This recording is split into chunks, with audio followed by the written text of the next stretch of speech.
ગુજરાતની રસપ્રદ વાતો કરવા માટે હું અહીંયા આવ્યો છું.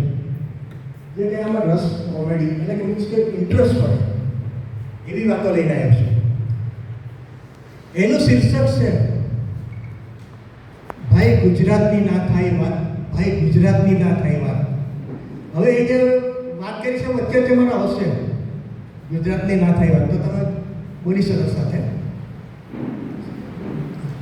આખી દુનિયા એક બાજુ, આખી દુનિયા એક બાજુ ને એક બાજુ ગુજરાત, આખી દુનિયા એક બાજુ ને એક બાજુ ગુજરાત, તો એ ગુજરાતીની કોઈ નથી થતી વાત, કોઈ ગુજરાતની ના થાય વાત.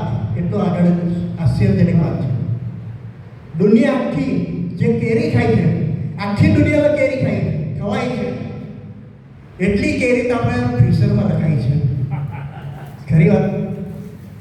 અને આખી દુનિયાને જેટલા ચોખા ખવાય છે, આખી દુનિયાને જેટલા ચોખા ખવાય છે, એનાથી તો વધારે આપણા બાળકો સેવ મમરા ખાય છે.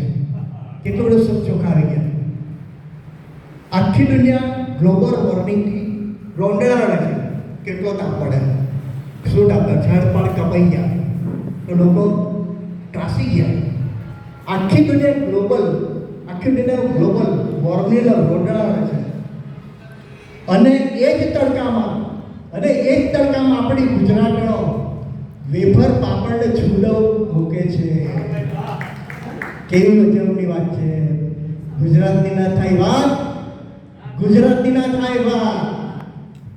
અહીં રામની થાય છે વાતો, અહીં રામની થાય છે વાતો, કૃષ્ણ કરે છે રાજ. રામની થાય છે વાતો અને કૃષ્ણ કરે છે રાજ.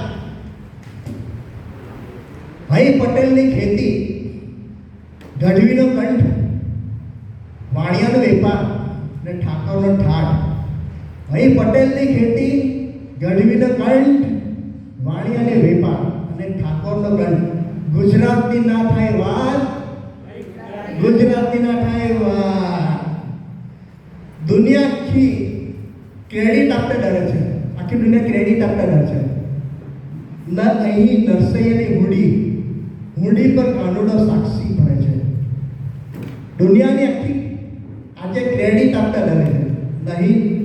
અહીં નરસૈયાની હુંડી પર કાનૂનો સાક્ષી ભરે છે. અને ગુજરાતી હોવું એટલે શું? What is the definition of Gujarati?